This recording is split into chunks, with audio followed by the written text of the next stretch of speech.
I think what's happened with the Liberal Party, in my opinion, someone who used to be on the state executive explained it to me this way. They said, Joel, you need to understand that the Liberals were very much a bit like a club. You'd go there for networking for a time. It was the place to be.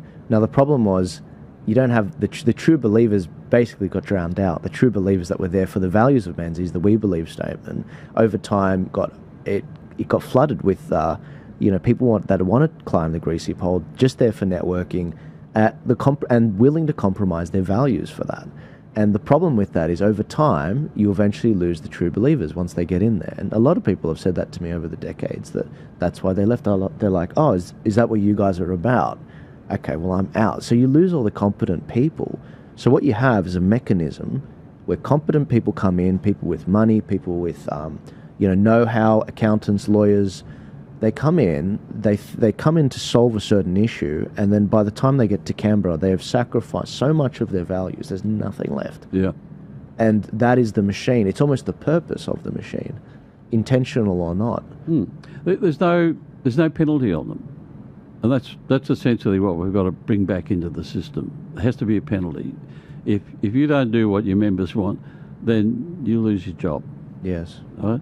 Now, I'd like to think that we'd have a vast improvement in the quality of the politicians. I doubt whether that'll change. They're pretty much the same. But one thing we are missing is we don't have any A graders. No, we have such a shallow talent pool. It's insane. Like, if I can say so, guys, the idea that I have a show blows my mind. I'm like, hang on, where are the Alan Joneses where's the next generation of Alan Joneses? Nowhere to be found. It's insane to me. I look at the US and I blush because of the amount of talent I see there. I'm like, where's the talent in Australia, guys? Well, our media is falling apart here, which is, and deservedly so, I might add. Deservedly so. Yeah. It's just, the model doesn't work anymore. Because our office used to be in the Courier Mail building in Brisbane. And it was fascinating. The building was built for 2,600 people. Both the Courier and the Australian were operating with around about 350 people. I mean, we were only, one stage we had 90 people during the pandemic when we had a heap of volunteers come in. So that was good fun. But it's only tiny. And the journos are overstretched. Overstretched. That's the other thing I talk about too, where... If I can just take 20 seconds of your time, I apologise for interrupting this clip. If you'd like to support Turning Point Australia and what we're doing to help keep the lights on and keep the work going moving forward, please check out our website at tpaust.com.au. We've got a range of merchandise, whether it's the Make Australia Great Again hat, whether it's the other shirts that we have, or the educational maps that we have. Please go and support. If you don't want to buy any merch, that's fine. You can also support us by buying us a coffee and becoming a regular subscriber for as little as $4 a month. I'll let you guys get back to it. Thank you so much.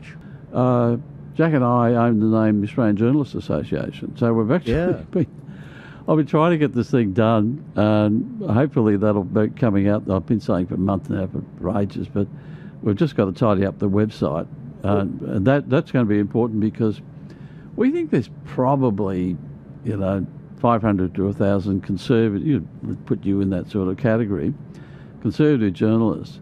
And essentially the union, if you can call it that, well, it's a professional association really, it'll have basically two policies. One is free speech, and the other one is freedom of assembly, which I think is going to be rather funny because all our members, the few of them are going to be employees and say, well, the government doesn't trust you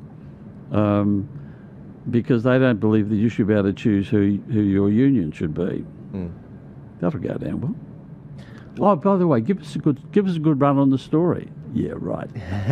Exactly.